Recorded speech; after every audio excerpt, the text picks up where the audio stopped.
ಎಲ್ಲರಿಗೂ ನಮಸ್ಕಾರ. ನಾನಿವತ್ತು ಈಸಿಯಾಗಿ ಮಜ್ಜಿಗೆ ಸಾಂಬಾರು ಮಾಡೋದನ್ನ ತೋರಿಸ್ತಾ ಇದ್ದೀನಿ. ಬನ್ನಿ ನೋಡೋಣ. ಒಂದು ಬಾಣಲಿಗೆ ಎಣ್ಣೆ ಹಾಕ್ಕೊಂಡು ಸಾಸಿವೆ ಹಾಕೋತಾ ಇದ್ದೀನಿ. ನಂತರ ಕರಿಬೇವು ಹಾಕೋತಾ ಇದ್ದೀನಿ. ನಂತರ ಒಂದು ಒಣಮೆಣಸಿನ್ಕಾಯಿ ಹಾಕ್ಕೊತಾ ಇದ್ದೀನಿ ಖಾರದ್ದು.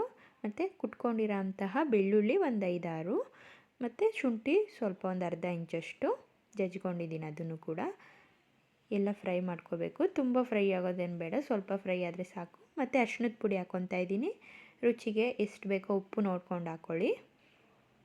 ಇಷ್ಟನ್ನು ಮಿಕ್ಸ್ ಮಾಡ್ಕೋಬೇಕು. ಈಗ ಸ್ಟವ್ ಆಫ್ ಮಾಡಿದ್ದೀನಿ. ಅದು ಸ್ವಲ್ಪ ಆರಿದ ನಂತರ ಮಜ್ಜಿಗೆ ಹಾಕ್ಕೊತಾ ಇದ್ದೀನಿ. ಮಜ್ಜಿಗೆನ ತುಂಬ ನೀರು ಮಾಡ್ಕೊಬೇಡಿ, ಗಟ್ಟಿಗಿದ್ರೆ ಚೆನ್ನಾಗಿರುತ್ತೆ. ಫುಲ್ ಎಲ್ಲ ಮಿಕ್ಸ್ ಮಾಡ್ಕೋಬೇಕು. ಲಾಸ್ಟಲ್ಲಿ ಕೊತ್ತಂಬರಿ ಸೊಪ್ಪು ಹಾಕ್ತಾಯಿದ್ದೀನಿ. ಇಷ್ಟೇ, ಇದು ರೆಡಿಯಾಗಿದೆ. ತುಂಬ ಈಸಿಯಾಗಿ ಮಾಡ್ಕೊಬೋದು. ಅನ್ನದ ಜೊತೆ ತುಂಬ ಚೆನ್ನಾಗಿರುತ್ತೆ ಮತ್ತು ಕುಡಿಯೋದಕ್ಕೂ ಕೂಡ ಚೆನ್ನಾಗಿರುತ್ತೆ. ಒಂದ್ಸರಿ ಟ್ರೈ ಮಾಡಿ. Thank you for